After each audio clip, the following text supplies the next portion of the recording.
Good afternoon दोस्तों, जय श्री कृष्णा। कैसे हो दोस्तों आप लोग? आ जाइए मेरे प्यारे साथियों, सब लोग एक बार जुड़ जाइए मेरे प्यारे विद्यार्थियों। जय श्री कृष्णा। कैसे हो दोस्तों आप सभी लोग? जय श्री कृष्णा। कैसे हो आप सभी लोग? Okay okay. Lalita good afternoon, Saravan good afternoon, Anupuniya, Roshan Singh, Jyoti Kamawat, Jagdish Prajapat, okay, Pushpendra, Jaya Sen, सभी को दोस्तों वेरी वेरी गुड आफ्टरनून दोस्तों। कैसे हो दोस्तों सभी लोगों को? वेरी वेरी गुड आफ्टरनून दोस्तों। कैसे हो दोस्तों आप सभी लोग? गुड आफ्टरनून दोस्तों। जय श्री कृष्णा। कैसे हो दोस्तों आप लोग? ओके, आ जाइए। कैसा रहा तो आपका टेस्ट? दो पहले टेस्ट कैसा लगा ये बताओ। टेस्ट कैसा रहा आप लोगों का? आज का टेस्ट कैसा रहा था दोस्तों? टेस्ट कैसा रहा दोस्तों? आप लोग जल्दी बताइए दोस्तों, आपका टेस्ट कैसा रहा?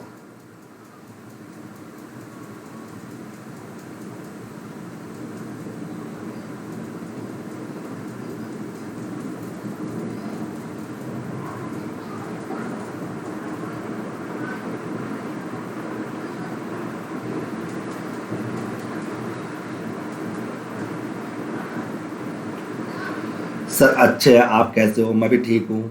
आपका टेस्ट कैसा रहा? तो टेस्ट बताओ कैसा रहा आपका?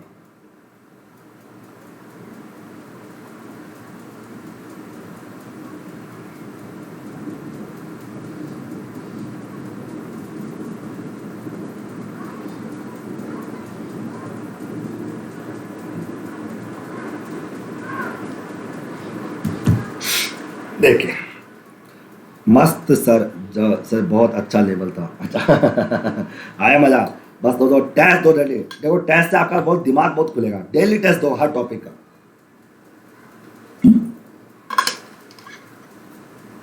पहला प्रश्न, श्रेणी के प्रत्येक मान पर आधारित माप कौन सा है? जो श्रेणी के प्रत्येक माप पर आधारित होता है वो मान कौन सा है? ये प्रश्न पूछा जा रहा है।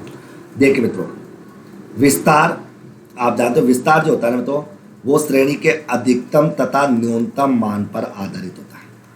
रेंज होती है ना, रेंज अधिकतम व न्यूनतम मान पर आधारित होती है।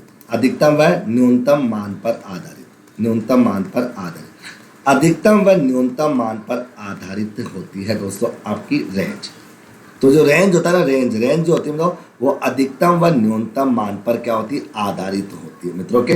तो ये अधिकतम व न्यूनतम मान पर क्या होता है? आधारित मान होता है आपका रेंज। और चतुर्थक विचलन जो होता है मित्रों, वो श्रेणी के सभी मानों पर आधारित नहीं होता, क्योंकि चतुर्थक विचलन जो होता है वो माध्यिका के आधार पर होता है।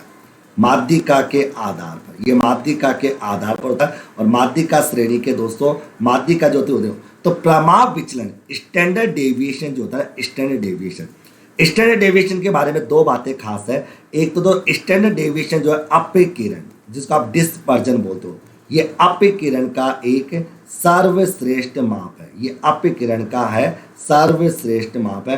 ये अपकिरण का सर्वश्रेष्ठ माप है।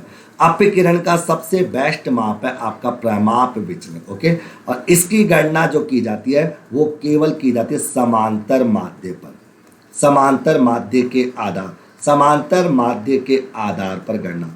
तो समांतर माध्य के आधार पर गणना जो की जाती है वो किसकी की जाती है दोस्तों? प्रमाप विचलन की जाती है। अर्थात प्रमाप विचलन की गणना समांतर माध्य के आधार पर की जाती है।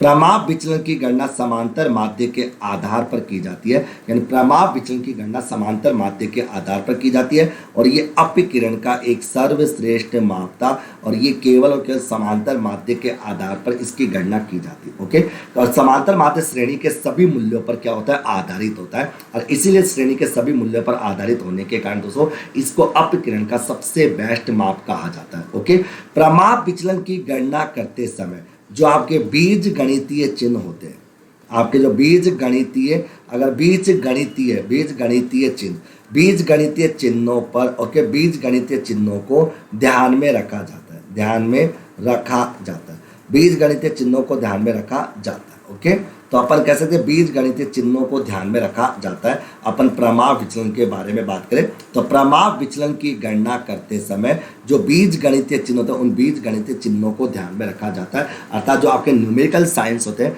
उन न्यूमेरिकल साइंस को ध्यान में रखा जाता है, बीज गणितीय चिन्हों को ध्यान में रखा जाता है। ओके, आगे अगला, खुले सिरे के वर्ग अंतराल की स्थिति में अपकिरण का उपयुक्त माप कौन सा होता है? ओके, बहुत ही प्यारा, बहुत ही लाजवाब प्रश्न है।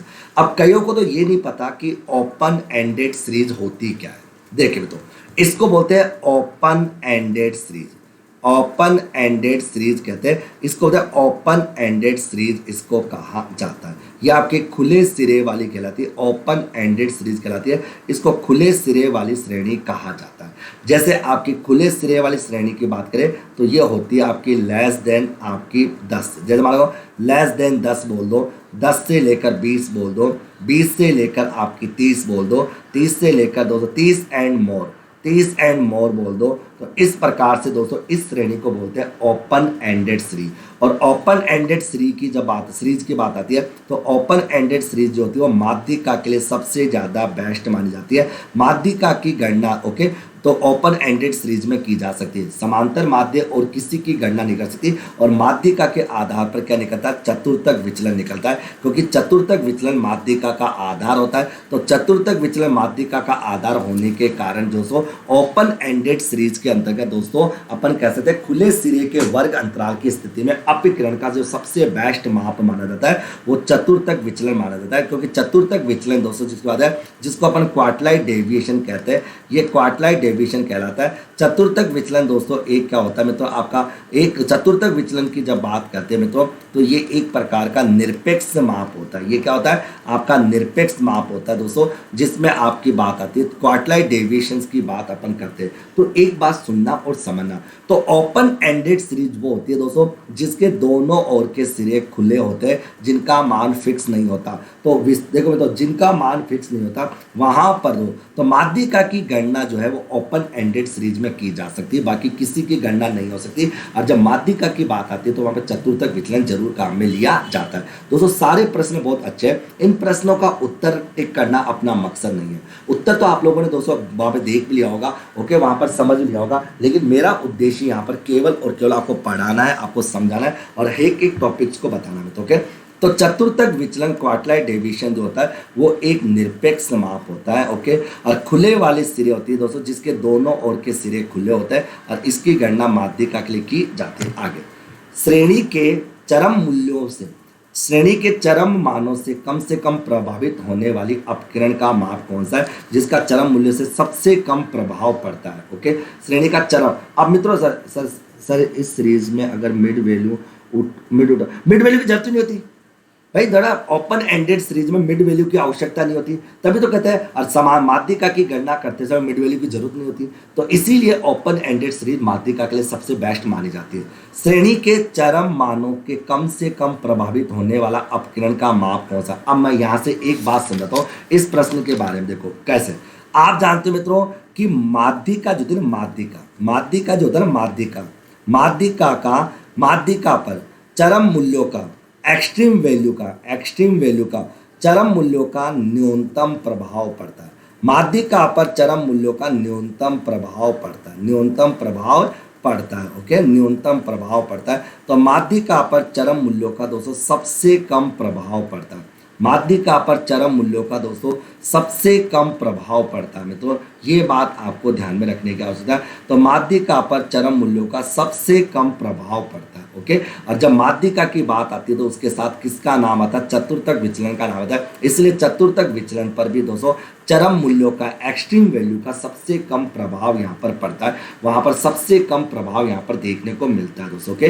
तो माध्यिका जो होती है, माध्यिका अपने चरम मूल्यों से सबसे कम प्रभावित होती है। और जब माध्यिका की बात आती है मित्रों तो वहां पर चतुर्थक विचलन की बात आ जाती है, वहां पर क्वार्टलाइट डेविएशन की बात करते हैं, वहां पर चतुर्थक विचलन के बारे में हम बात की जाती है। चतुर्थक विचलन को लेकर यानी क्वार्टलाइट डेविएशंस के बारे में हम बात करते हैं, यहाँ पर आपके सामने ये बात आपके सामने कवर कर ली जाती है। आगे, अंतर चतुर्थक विस्तार इंगित करता है। अंतर चतुर्थक विस्तार किसको इंगित करता है, अर्थात इंटर क्वार्टलाई रेंज की बात करते हैं। देखो आप जानते हो कि इंटर क्वार्टलाई रेंज, इसका सूत्र होता है आपका उच्च चतुर्थक माइनस आता था का निम्न चतुर्थक, यानी उच्च चतुर्थक और निम्न चतुर्थक का जो अंतर होता है उसको इंटर क्वार्टलाई रेंज कहते हैं। यानी उच्च चतुर्थक और निम्न चतुर्थक का जो अंतर होता है उसको अंतर चतुर्थक विस्तार कहते हैं। अर्थात दोस्तों वो आपका अंतर चतुर्थक विस्तार कहलाता है, अर्थात वो उसको इंटर क्वार्टलाई रेंज कहते हैं। वो इंटर क्वार्टलाई रेंज कहलाती है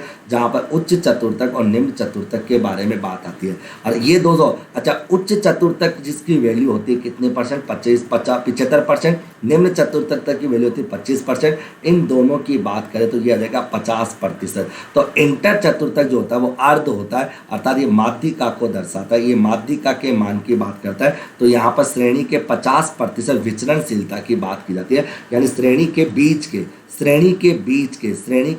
50% की विचरणशीलता की बात इंटर क्वार्टलाई रेंज के अंतर्गत की जाती है। इंटर क्वार्टलाई रेंज के अंतर्गत दोस्तों श्रेणी के बीच के 50% विचरणशीलता की बात यहाँ पर की जाती है दोस्तों। आगे ओके आगे फिर अपन बात करते हैं अगला, चतुर्थक विचलन का सूत्र। चतुर्थक विचलन का सूत्र कौन सा होता है, ये प्रश्न पूछा जा रहा है। तो मित्रों आप जानते हो चतुर्थक विचलन के बारे में, क्वार्टलाई डेविएशन के बारे में मैं कई बातें आपको बता चुका कि क्वार्टलाई डेविएशन जो होता है मित्रों वो एक तो आपका कौन सा माप होता है, निरपेक्ष माप होता है। ये आपके अपकिरण का कौन सा माप होता है, निरपेक्ष माप होता है आपका चतुर्थक विचलन। चतुर्थक विचलन जो होता है मित्रों वो इंटर क्वार्टलाई रेंज का आधा होता है, आधा। इंटर क्वार्टलाई रेंज का आधा भाग जो होता है वो आपका चतुर्थक विचलन कहलाता है मित्रों। ओके, और आप जानते हो इंटर क्वार्टलाई रेंज निकालते हैं Q3 माइनस Q1। ओके, ये आपका इंटर क्वार्टलाई रेंज है, तो इसका आधा भाग, तो इसका जब आधा भाग निकालोगे तो आपका तीसरा चतुर्थक माइनस पहला चतुर्थक बटे में 2। तो इस प्रकार से दोस्तों अपन कह सकते हैं यहाँ पर ये मान आपके सामने आ जाएगा, इस प्रकार से ये वैल्यू आपके सामने निकल कर आ जाएगी। तो चतुर्थक विचलन जिसको आप क्वार्टलाई डेविएशन कहते हो, चतुर्थक विचलन जिसको क्वार्टलाई डेविएशन कहा जाता है, वो आपका एक प्रकार का कौन सा माप होता है, निरपेक्ष माप होता है। और ये इंटर क्वार्टलाई रेंज का आधा भाग होता है, ये इंटर क्वार्टलाई रेंज का क्या होता है, आधा भाग होता है। तो इंटर क्वार्टलाई रेंज का आधा भाग यहाँ पर माना जाता है। तो यहाँ पर इसका आधा भाग हम करेंगे, क्या करेंगे, आधा भाग यहाँ पर करेंगे। तो इस प्रकार से दोस्तों ये चीज़ आपके सामने निकल कर आ जाएगी। ओके, तो यहाँ तक की बात आप लोगों के माइंड में सेट हो जाएगी। आगे बात करेंगे माध्य विचलन न्यूनतम होता है मित्रों। माध्य देखो आप जानते हो माध्य विचलन दोस्तों। अच्छा एक बात हो सुना, मतलब आप ये तो जानते ही हो कि आपका एक तो स्टैंडर्ड डेविएशन होता है, एक आपका मीन डेविएशन होता है और एक आपका क्वार्टलाई डेविएशन होता है। आप जानते हो स्टैंडर्ड डेविएशन का दोस्तों अगर बात करें, स्टैंडर्ड डेविएशन का 4 गुना, माध्य विचलन का 5 गुना और चतुर्थक विचलन का 6 गुना बराबर होता है। फिर आप ये तो समझ ही गए कि चतुर्थक विचलन जो होता है ना, चतुर्थक विचलन, ये चतुर्थक विचलन जो होता है ये माध्य विचलन का, तो अगर बात है माध्य विचलन का कितना होता है, 5/6 भाग होता है। और स्टैंडर्ड डेविएशन का कितना होता है, 4/6 भाग होता है, अर्थात दोस्तों 2/3 भाग होता है। ये बात भी आपको ध्यान में रखने की आवश्यकता है। चतुर्थक विचलन की बात करिए, मैं पढ़ा रुका बताओ क्या हो गया, मैंने पढ़ाया है, बहुत अच्छे से पढ़ा रखा है कि आपका जो चतुर्थक विचलन होता है, चतुर्थक विचलन वो आपके माध्य विचलन का यानी मेन डेविएशन का दोस्तों आगे तो मेन डेविएशन का तो 5/6 भाग होता है और स्टैंडर्ड डेविएशन का दोस्तों 4/6 यानी 2/3 भाग होता है। स्टैंडर्ड डेविएशन की मैं बात करूँ यहाँ पर समझाने की बात करूँ तो ये मान आपके सामने निकल कर, और मैंने कहा कि चतुर्थक विचलन जो होता है वो निरपेक्ष माप होता है। ये इंटर क्वार्टलाई रेंज का आधा होता है मित्रों, अर्थात इंटर क्वार्टलाई रेंज का आधा भाग इसे माना जाता है। आगे फिर मैंने कहा कि माध्य विचलन सबसे कम होता है। देखो माध्य विचलन के बारे में मैं कई बातें बताया था आपको, माध्य विचलन के बारे में कई बातें। सबसे पहली बात तो कि माध्य विचलन जो होता है वो एक प्रकार का कौन सा माप होता है, निरपेक्ष माप होता है। माध्य विचलन निरपेक्ष माप होता है। माध्य विचलन की गणना समांतर माध्य, माध्यिका व बहुलक तीनों के आधार पर, ओके, तीनों के आधार पर गणना, यानी माध्य विचलन की गणना तीनों के आधार पर गणना की जा सकती है। समांतर माध्य, माध्यिका और बहुलक तीनों के आधार पर अपन माध्य विचलन की गणना कर सकते हैं, माध्य विचलन की कैलकुलेशन कर सकते हैं। फिर यहाँ पर सबसे पहली बात आती है बीज गणितीय चिन्हों को ध्यान में नहीं रखा जाता। बीज गणितीय, मैंने कहा बीज गणितीय चिन्हों को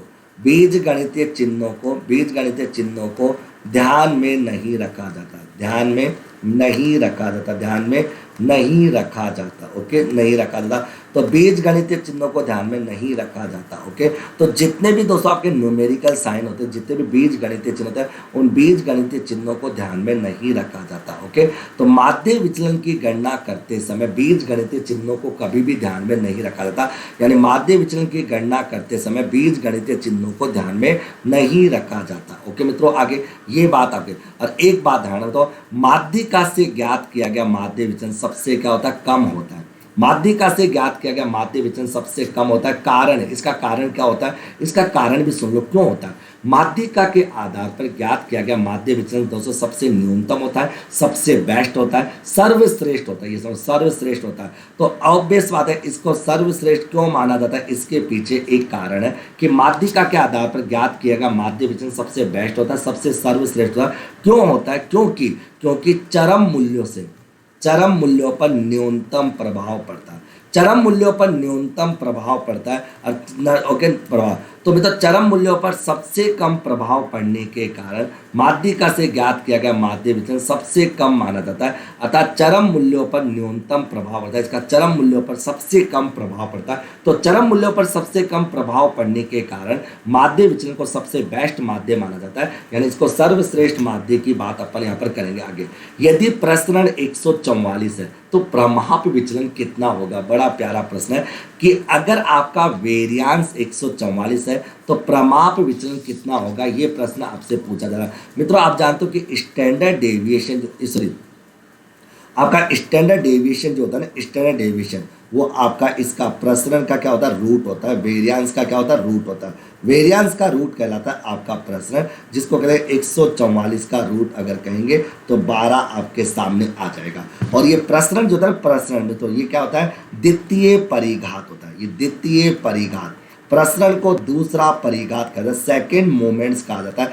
ये अपना सेकंड मूवमेंट कहलाता है। इसको सेकंड मूवमेंट्स के अंतर्गत अपन शामिल करते हैं। ये सेकंड मूवमेंट्स का पार्ट माना जाता है। इसको अपन दूसरा मूवमेंट कहते हैं। ये दूसरा मूवमेंट अपना कहलाता है क्या, अपना वेरियांस। तो वेरियांस जो होता है, मैं तो वेरियांस की मैं बात कर चुका। वेरियांस जो होता है, एक तो जो आप जानते हो स्टैंडर्ड डेविएशंस का रूट होता है भाई। वेरियांस का जो रूट होता है वो स्टैंडर्ड डेविएशन कहलाता है। और जो आपका वेरियांस होता है ना, वेरियांस जो होता है ना, वो आपका स्टैंडर्ड डेविएशन का क्या होता है, वर्ग होता है। ये भी आपको ध्यान में रखने की आवश्यकता। ओके, और प्रसरण को द्वितीय परिघात कहा जाता है। सेकंड मूवमेंट्स भी अपन कहते हैं इसको, सेकंड मूवमेंट्स भी अपन कहते हैं।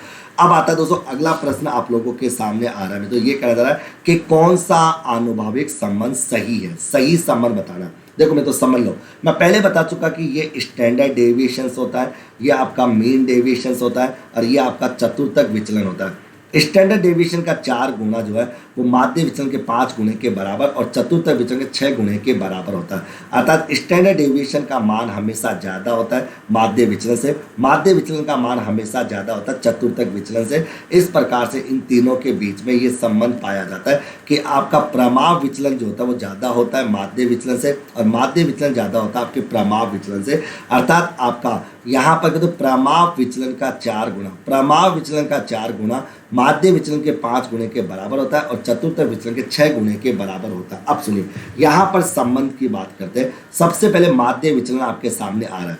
तो आप जानते हो कि माध्य विचलन का जो संबंध होता है ना, माध्य विचलन वो क्या करता है मित्रों, वो स्टैंडर्ड डेविएशन का तो कितना होता है, 4/5 होता है। ओके, और चतुर्थक विचलन का जो है, चतुर्थक विचलन का दोस्तों 6/5 होता है। ये बात ध्यान में रखने की आवश्यकता है। तो इसका मतलब ये पॉइंट तो आपका गलत है। आगे फिर आता है, फिर आपका ये पॉइंट भी गलत है क्योंकि नहीं है। तो यहाँ अच्छा माध्य विचलन जो होता है 4/5 होता है, तो 4/5 होता है ये रहा। तो माध्य विचलन 4/5 होता है, माध्य विचलन 4/5 होता है स्टैंडर्ड डेविएशंस का। इसका मतलब ये पॉइंट आपका सही है, क्योंकि माध्य विचलन के बारे में 2 बातें ध्यान रखना कि माध्य विचलन जो होता है वो प्रमाप विचलन का 4/5 भाग होता है और चतुर्थक विचलन का 6/5 भाग होता है। यहाँ तक की बात आपको समझ में आ गई क्या? यहाँ तक का पॉइंट आपका क्लियर हुआ या नहीं? यस या नो? तो क्योंकि मित्रों देखो आज का टेस्ट मेरे को लगता है दोस्तों बहुत ही लाजवाब था। तो ओके, बहुत ही लाजवाब टेस्ट आपका था मित्रों के। आपका टेस्ट दोस्तों बड़ा खतरनाक टेस्ट आपका था दोस्तों। उम्मीद करता हूँ ये टेस्ट आपको समझ में आ रहा होगा और बहुत ही अच्छे तरह से। और दोस्तों आप लोगों को मैं इतने सारे टेस्ट ले लूँगा, कम से कम 1000 से भी ज़्यादा प्रश्न तुम कर चुके होंगे। और जब उन 1000 से ज़्यादा प्रश्नों का सोल्यूशन मैं कराऊंगा तो यकीन माने दोस्तों तुम्हारा लेवल अपने आप में ही डबल हो जाएगा। और उसके बाद आपको कभी भी कहीं पर भी घबराने की आवश्यकता नहीं पड़ेगी, चाहे वो कोई सा भी सब्जेक्ट हो। एएसओ को लेकर, नेट जेआरएफ को लेकर आपकी तैयारी को मजबूत कराना ही मेरा लक्ष्य है मित्रों। ओके, इसी लक्ष्य के साथ मैं काम कर रहा हूँ आगे। यदि d बराबर x माइनस एक्स बार, ओके, मतलब यहाँ पर d का मतलब है डेविएशन, d का मतलब डेविएशन जिसको बोलते हैं विचलन। क्या बोलते हैं? विचलन। तो d बराबर x माइनस एक्स बार समांतर माध्य से विचलन हो तो प्रमाप विचलन का मान कितना होगा। अच्छा, जो आप जानते हो प्रमाप विचलन, इसको बोलते हैं आप स्टैंडर्ड डेविएशन। स्टैंडर्ड डेविएशन कैसे निकालते हैं, इसका फॉर्मूला होता है sigma F D square upon N. तो यहाँ पर कौन सा जाएगा आपका, ये माइनस में हो नहीं सकता, ये आपका हो नहीं सकता, ये हो नहीं सकता, तो आपका आंसर ए ही होगा। ए आंसर आपका करेक्ट आ जाएगा। ओके, ए आंसर आपका करेक्ट यहाँ पर हो जाएगा, क्योंकि स्टैंडर्ड डेविएशन जो होता है ना, स्टैंडर्ड डेविएशन प्रमाप विचलन माध्य से ज्ञात किए गए विचलनों के वर्गों का औसत का रूट होता है। मैं इसको इस लाइन में कहूँ, मैं इसको इस लाइन में लिख सकता हूँ कि प्रमाप विचलन, मैं कह सकता हूँ माध्य से ज्ञात विचलनों का, डेविएशन का, माध्य से ज्ञात विचलनों के वर्गों के औसत का रूट होता है। क्या होता है, रूट होता है, ROT रूट होता है। यानी दोस्तों इसका रूट होता है, ये ध्यान रखना। तुमसे कोई पूछे कि प्रमाप विचलन क्या होता है, तो प्रमाप विचलन के बारे में तय कह देना कि माध्य से, और माध्य कौन सा, समांतर माध्य, तो समांतर माध्य से ज्ञात किए गए, मतलब मैंने कहा कि समांतर माध्य से ज्ञात किए गए विचलनों के वर्गों के औसत का जो रूट होता है वही आपका प्रमाप विचलन कहलाता है दोस्तों। ओके, हेलो सर, लोकेशन वाली से मैं निकल जाऊंगा, आप आ रहे हो कभी? हाँ मैं भेज दूँगा, हाँ ठीक है, मैं व्हाट्सएप वालों लिख दो ना, ठीक ठीक ठीक ठीक ठीक ठीक ठीक, सॉरी मुझसे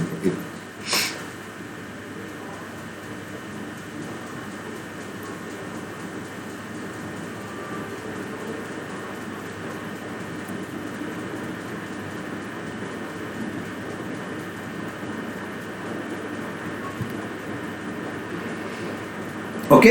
अब देखो, तो प्रमाप विचलन जो होता है वो माध्य से ज्ञात विचलनों के वर्गों के औसत का क्या होता है, रूट होता है आपका प्रमाप विचलन। ओके, माध्य से ज्ञात विचलनों के वर्गों का जो रूट होता है प्रमाप विचलन अपना कहलाता है। आगे, यदि n बराबर 10 है और सिग्मा एक्स स्क्वायर, मानक विचलन कितना होगा, अब बताओ मानक विचलन। अच्छा दोस्तों, इसको मानक विचलन बोल लो या इसको प्रमाप विचलन बोलो, एक ही बात है, कोई अलग बात नहीं है। इसको आप स्टैंडर्ड डेविएशन, तो स्टैंडर्ड डेविएशन जो होता है ना मित्रों, वो क्या होता है, आपका रूट होता है sigma dx square upon n। तो यहाँ पर जब देखोगे समझोगे, तो मैं कहता था कि 1000 बटे में 100 करोगे तो ये आ जाएगा, तो 1000 का 100 आ जाएगा, तो ये 10 आ जाएगा। अच्छे से ऑप्शन में 10 कहीं है ही नहीं दोस्तों, ये तो बड़ी दुविधा आपके सामने आ गई कि 10 तो इसमें कहीं है ही नहीं दोस्तों। कोई बात नहीं, 10 कहीं नहीं है दोस्तों, अपनी गलती है दोस्तों। तो यहाँ पर काट लो दोस्तों, बी को काट कर 10 कर लो, तो ये 10 आ जाएगा। ओके, अच्छा तुमको, अच्छा दोस्तों ये किसी ने किया था क्या दोस्तों, किसी ने किया तो किसी को गलती समझ में आई नहीं है सुन की, अगर भाई किसी ने इस प्रश्न को किया तो उसको गलती समझ में आई नहीं है, यस या नो।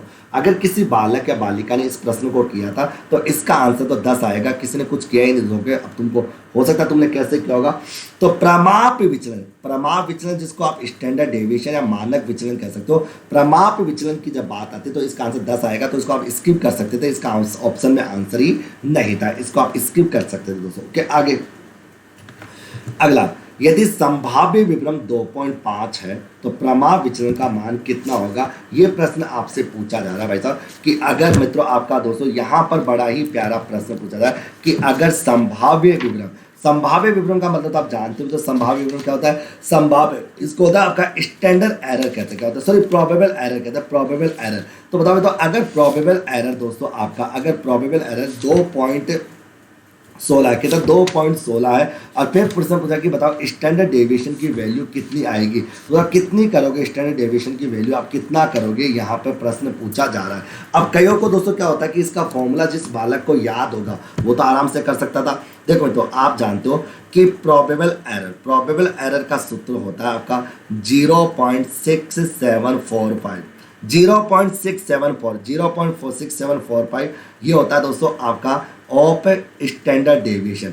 स्टैंडर्ड डेविएशन का आपका इतना होता है मित्रों के। तो अगर मेरे को स्टैंडर्ड डेविएशन, इसका मतलब कह सकते कि प्रोबेबल एरर जो होता है ना वो 0.674, ओके, इसका मतलब 2/3 होता है आपके प्रमाप विचलन का।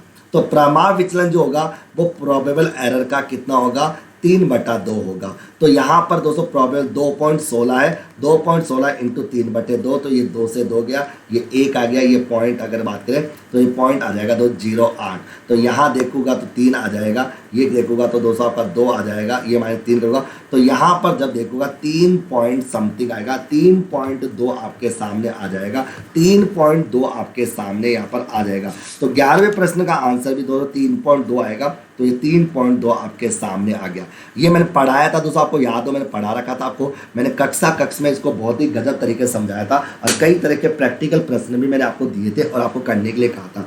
तो मित्रों संभाव्य विभ्रम की बात आ रही है, प्रोबेबल एरर की बात आ रही है। तो प्रोबेबल एरर दोस्तों जिसको आप संभाव्य विभ्रम कहते हो, ये आपका प्रोबेबल एरर संभाव्य विभ्रम होता है जो आपका 2.16 है, 2.16 है, तो आपको स्टैंडर्ड डेविएशंस की बात करता है। तो आप जानते हो कि प्रोबेबल एरर जो होता है मित्रों वो आपका क्या होता है 0.6745। इस 0.6745 को दोस्तों मैं 2/3 भी लिख सकता हूँ। तो 2/3 होता है ये प्रमाप विचलन का, 2/3 किसका होता है प्रमाप विचलन का होता है, 2/3 प्रमाप विचलन का होता है। तो ये चीज़ भी आप जान सकते हो।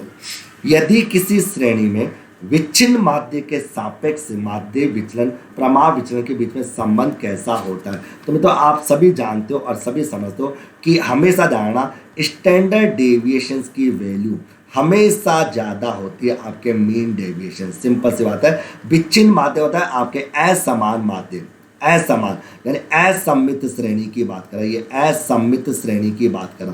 तो देखो विच्छिन्न का मतलब था दोस्तों आपका, विच्छिन्न का मतलब समझते हो यानी डिस्क्रीट, इसका मतलब दोस्तों होती है आपके असम्मित श्रेणी। तो असम्मित श्रेणी में दोस्तों देखो माध्य विचलन बराबर नहीं होगा, क्यों? क्योंकि माध्य विचलन बराबर तब होता है जब सम्मित श्रेणी हो, बड़ा नहीं हो सकता और ये बराबर नहीं हो सकता लेकिन छोटा हो सकता है। तो माध्य विचलन हमेशा छोटा होता है स्टैंडर्ड डेविएशन से।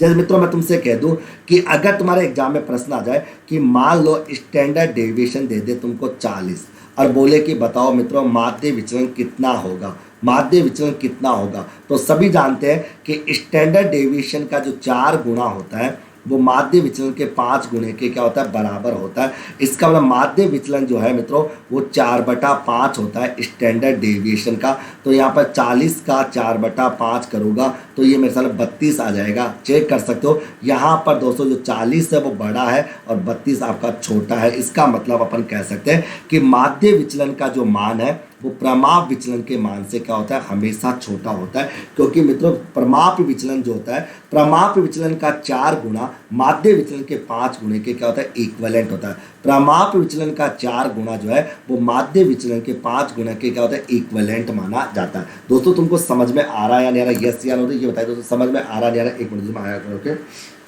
ओके एक बार बताइए।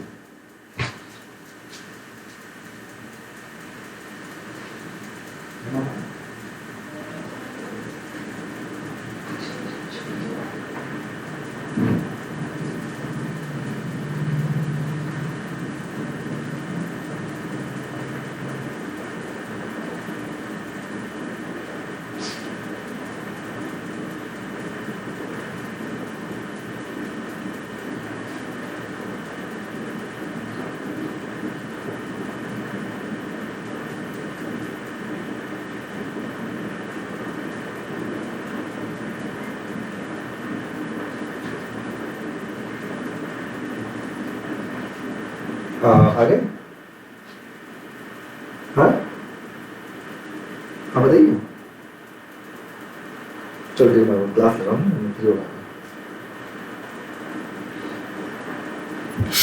आगे, ठीक है मतलब यहाँ पे सारी बातें क्लियर। अगर बी होगा तो नेगेटिव रिलेशन हो जाएगा, बिल्कुल दोस्तों बी होगा नेगेटिव आगे।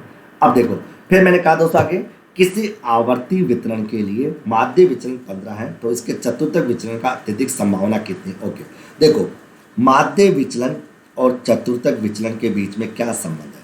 माध्य विचलन का आपका 5 गुना, चतुर्थक 6 गुणे के बराबर होता है। तो चतुर्थक विचलन जो होता है मित्रों वो माध्य विचलन का 5/6 भाग होता है। तो यहाँ पर बात करेंगे 5/6 इंटू में 15 करेंगे तो ये 75 बटे आपके आ जाएगा, 75 बटे आ जाएगा आपका 6, तो आ जाएगा 12 पॉइंट समथिंग 12.5 आ जाएगा। तो 12.5 आपके सामने आ जाएगा। आप बिल्कुल दोनों हो सकता है बेटा, 11 दोनों हो सकते हैं, पॉजिटिव नेगेटिव दोनों हो सकता है। ओके तो ये आ जाएगा आपका 12.5 आपके सामने निकल कर आ जाएगा। आगे प्रमाप विचलन प्रभावित होता है भाई, प्रमाप विचलन जो है वो प्रभावित होता है, किससे होता है? मूल बिंदु से या पैमाने के परिवर्तन से, या ए और बी दोनों स्थितियों में।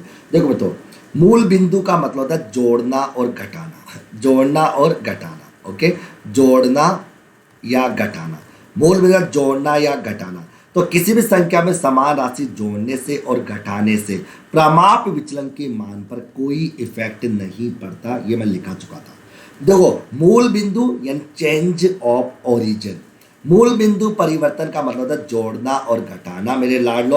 और मैं पहले कहते कि प्रमाप विचलन में कोई संख्या जब जोड़ी जाती है घटाई जाती है तो उसके दोस्तों प्रमाप विचलन के मान पर, स्टैंडर्ड डेविएशन के मान पर कोई इफेक्ट नहीं पड़ता। ओके, लेकिन यहाँ पर पैमाने के परिवर्तन का मतलब, पैमाने के परिवर्तन होता है दोस्तों यानी गुणा या भाग, गुणा या भाग, गुणा या भाग कह सकते हैं, गुणा या भाग। ओके, गुणा या भाग कह सकते हैं, गुणा या भाग। तो पैमाने के परिवर्तन से, मैंने कहा तो पैमाने के परिवर्तन से, अगर पैमाने में होने वाले परिवर्तन से, पैमाने में होने वाले परिवर्तन से दोस्तों अपन कह सकते हैं कि प्रमाप विचलन के मान पर दोस्तों इफेक्ट पड़ता है। यानी पैमाने में होने वाले, पैमाने के परिवर्तन से, पैमाने के परिवर्तन से, पैमाने के परिवर्तन से प्रमाप विचलन क्या होता है? प्रभावित होता है। ओके, ये ध्यान रखना। ओके, तो सदैव मैं आपको नोट करके लिखाया भी था कि श्रेणी के सभी मदों में समान संख्या जोड़ने पर और घटाने पर स्टैंडर्ड डेविएशंस के मान पर कोई इफेक्ट नहीं पड़ता, लेकिन अगर श्रेणी के सभी संख्याओं को गुणा या भाग करते हैं तो पैमाने के परिवर्तन, पैमाने पर उसका प्रभाव पड़ता है, यानी पैमाने के मान पर उसका प्रभाव माना जाता है। तो आगे अगला मैंने कहा आपका स्टैंडर्ड डेविएशन तो है आपका 16 और ये आपका डेविएशन दे रखा है तो आपका ये है, तो एन का मान कितना होगा? तो आप जानते हो स्टैंडर्ड डेविएशन का सूत्र होता है आपका दोस्तों sigma F D x square upon में एन होता है। यहाँ पर मैं लिखूँ ये तो देखा आपका 16, यहाँ पर मैं रूट की बात करूँ ये आंसर 4956 है, यहाँ पर ये एन दे रखा है। ओके, अब इस रूट को हटाना है तो रूट को हटाने के लिए 16 को 16 से मल्टीप्लाई करेंगे तो ये 256 बराबर हो जाएगा 4996 अपॉन एन। तो एन की वैल्यू निकालूंगा 4096 बटे में 256 अगर मैं करता हूँ तो बताओ मैं तो कितना आंसर मेरा आ जाता है? तो आगे ओके, कितना आंसर आपके सामने आ जाएगा? ये प्रश्न आपसे पूछा जा रहा है, कितना आंसर आपके सामने यहाँ पर कवर कर लिया जाएगा? इसका आंसर आपको बताना दोस्तों, कितना आंसर आ जाएगा? तो मेरे लाडलो 4096 के अंतर्गत जब 256 का भाग दोगे तो कितना आ जाएगा? 16 आपका आंसर आ जाएगा। तो 16 ऑप्शन में कहाँ पर ए है आपका ऑप्शन, तो 16 आपका ऑप्शन यहाँ पर आ जाएगा। कितना दो? 16 आपका यहाँ पर ऑप्शन यहाँ पर निकल कर आ जाएगा। ओके, तो बताओ दोस्तों समझ आ रहा सभी को? पहले बता दो ये 15 प्रश्न सभी को समझ में आ गया? यस या नो? तो ये बताओ ये 15 के 15 प्रश्न कितने लोगों को समझ में आएगा? यस या? झूठ मत बोला दोस्तों। देखो मित्रों, इस बार संगणक और एएसओ लगना चाहते हो ना, मैं देखता हूँ दोस्तों कई बच्चे लाइव आ पाते हैं, लाइव तो कई तो आते ही नहीं लाइव। अच्छा, कई को तो पता ही नहीं दोस्तों, कई तो खो रहे अभी गुमराह, फिर फोन करेंगे सर हमको ये नहीं मिल रहा, हमको वो नहीं मिल रहा। वो फोन ही करते रहेंगे जीवन में फोन ही करते रहेंगे।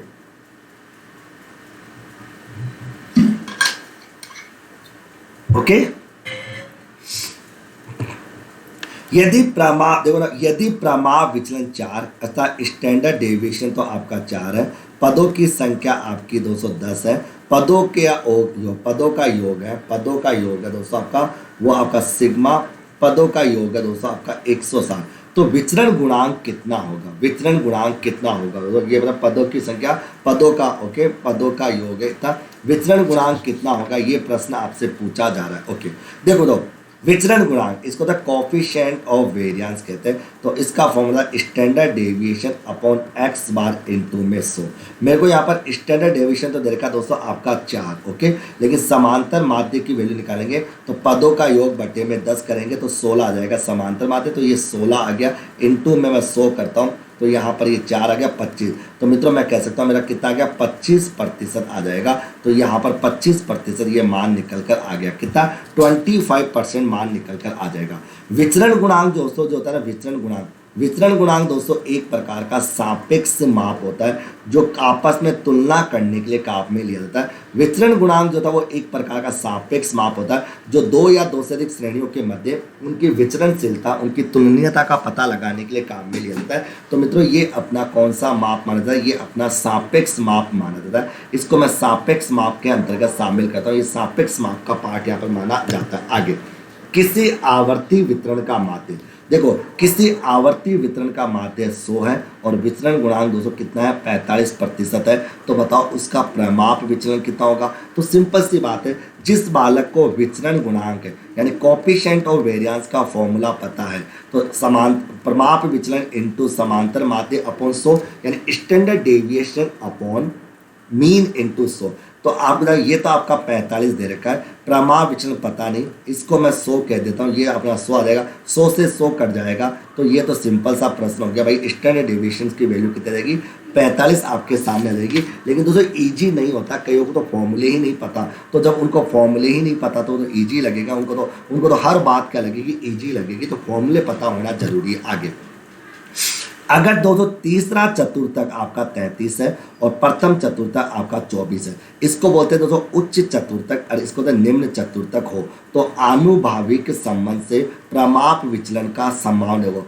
अब प्रमाप विचलन का संबंध कैसे निकालेंगे? देखो पहले तो जो आप जानते हो कि यहाँ पर अपने को क्वार्टिलाइट डेविएशन निकालना है और क्वार्टिलाइट डेविएशन निकालते हैं अपन Q3 माइनस Q1 अपॉन में 2 करके। तो कैसे निकालेंगे? 33 माइनस 24 करेंगे बटे में 2 करेंगे 6 और ये आ जाएगा आपका 3 9 9 बटे में 2 करेंगे तो 4.5 आ जाएगा। फिर आप सभी जानते हो मित्रों कि आपका जो, अब देखो यहाँ पर स्टैंडर्ड डेविएशन और चतुर्थक विचलन के बीच में संबंध है कि इसका 4 गुना इसके 6 गुने के बराबर होता है, यानी ये 2 होता है, ये 3 होता है। तो चतुर्थक प्रमाप विचलन जो निकालते हैं, प्रमाप विचलन जो है वो चतुर्थक विचलन का 3/2 भाग होता है। 3/2 भाग होता है, मतलब कि 4.5 का 3/2 भाग जब निकालेंगे तो यह 5 आ जाएगा, ये 12 और 13 आ जाएगा, बटे में 2 करेंगे 6.75 आ जाएगा। तो बताइए 6.75 सबका आंसर आ रहा है क्या इसमें? दोस्तों कईयों ने तो किया ही नहीं होगा, आप लोगों ने किया भी या नहीं किया? 6.75 ये मान आ जाएगा। 6.75 आपके सामने ये मान निकल कर आ जाएगा दोस्तों के 6.75 आपके सामने मान निकल कर आ जाएगा। ओके, यहाँ तक की बात आपको समझ में आ गई होगी। 6.75 मान आपका यहाँ पर निकल कर आ जाएगा। क्लियर? किसी श्रेणी का माध्य, मैंने कहा तो यहाँ पर मैं लिख रहा हूँ कि किसी श्रेणी का माध्य के परित माध्य विचलन जो है वो 7.3 है। यदि प्रत्येक मान में से 4 घटा तो माध्य के परिवर्तित माध्य विचलन का मान कितना होगा? अगर श्रेणी के सभी मूल्यों में से घटा दो तो आप जानते हो तो श्रेणी के सभी मूल्यों में समान राशि जोड़ने पर और घटाने पर माध्य विचलन के मान पर कोई प्रभाव नहीं पड़ता। माध्य विचलन के मान पर नो इफेक्ट पड़ता है तो यानी नो इफेक्ट, किसी भी प्रकार से कोई प्रभाव नहीं पड़ता, कोई इफेक्ट नहीं पड़ता दोस्तों, ये आपको बता। अर्थात मित्रों जो आपका माध्य विचलन होता है ना, माध्य विचलन सुनो, अपकिरण के जो जितने भी माप होते हैं, अपकिरण के जितने भी माप होते हैं ना, अपकिरण के जितने भी माप होते हैं वो मूल बिंदु से अप्रभावित होते हैं। मूल बिंदु से क्या होता है? अप्रभावित होते हैं। अर्थात दोस्तों इनका मूल बिंदु से क्या होता है? कोई किसी भी प्रकार का कोई प्रभाव यहाँ पर नहीं पड़ता। तो मूल बिंदु से क्या होता है? अप्रभावित होते हैं। तो अपकिरण के जितने भी माप होते हैं ये मूल बिंदु से क्या होता है? अप्रभावित होते हैं। अर्थात जोड़ने पर या घटाने पर जोड़ने पर या घटाने पर दोस्तों इन मापों पर कोई इफेक्ट नहीं पड़ता। जोड़ने या घटाने पर इन मानों पर किसी भी प्रकार का कोई इफेक्ट नहीं पड़ता। तो ये 7.3 आ जाएगा मित्रों। ओके, तो मैं समझा चुका 7 तो आप जानते हो कि अपकिरण का चाहे कोई सा भी मान हो, चाहे दोस्तों आपका माध्य विचलन हो चाहे वो प्रमाप विचलन हो, इनका अपकिरण पर इनका दोस्तों मूल बिंदु में परिवर्तन, मूल बिंदु में किसी भी प्रकार का प्रभाव पड़ने पर इन पर कोई इफेक्ट नहीं पड़ता। आगे, किसी समंग श्रेणी का विस्तार गुणांक बताना है। कि भाई एक समंग श्रेणी उसका विस्तार गुणांक कितना होगा।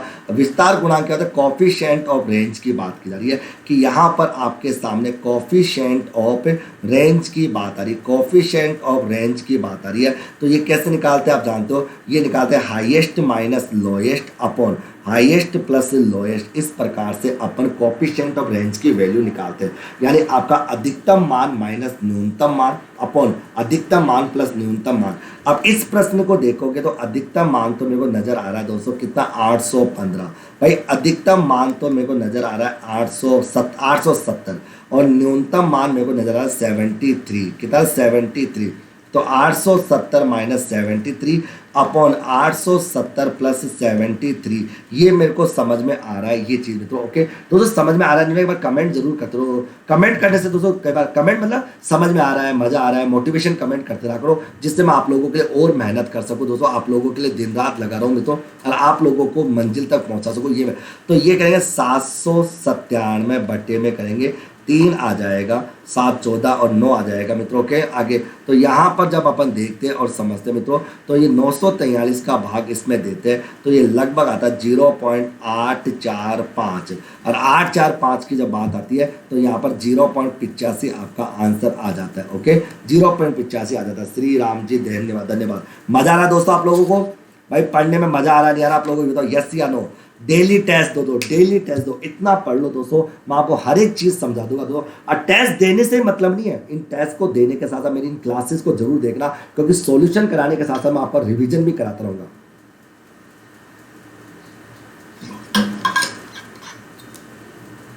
ओके आगे clear.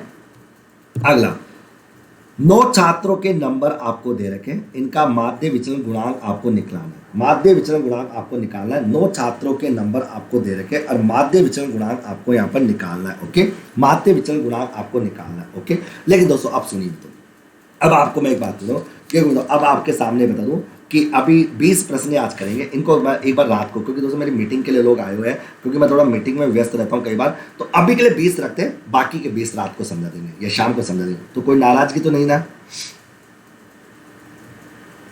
Very nice class, thank you sir. वैसे ही डेली पढ़ाओ। ओके डेली अपन ऐसे बिल्कुल दोस्तों ऐसे ही पढ़ाए। अरे यार प्रतिमा ऐसे तो पढ़ाऊंगा, कैसे पढ़ाऊंगा और कैसे पढ़ाऊँ? यहाँ तक सारी बात क्लियर होगी दोस्तों, यहाँ तक सारी बात क्लियर, यहाँ तक सारी बात क्लियर हो गई कि यस या नो, मतलब यहाँ तक का सारा पॉइंट क्लियर हुआ, यस या नो। क्योंकि दोस्तों मैं आगे भी करा दूं, लेकिन आगे क्या होगा, फिर वो भागदौड़ हो जाएगी और मेरे को 1 घंटा और लग जाएगा, मेरी मीटिंग का टाइम हो रहा है दोस्तों, क्योंकि मैं जल्दबाजी नहीं करना चाहता। एक क्लास और सही दोस्तों, रात को पढ़ लेंगे, 20 प्रश्नों के सोल्यूशन कर लिया, बाकी प्रश्नों का सोल्यूशन रात को कर लेंगे। ओके तो अभी के लिए दोस्तों विदा चाहूंगा, क्योंकि टोटल लगे 40 प्रश्न दोस्तों। ओके क्योंकि बाकी आधे के ऊपर बाद में। ओके बाकी मैं पूरा रिवाइज शाम को करा दूँ। Okay thank you.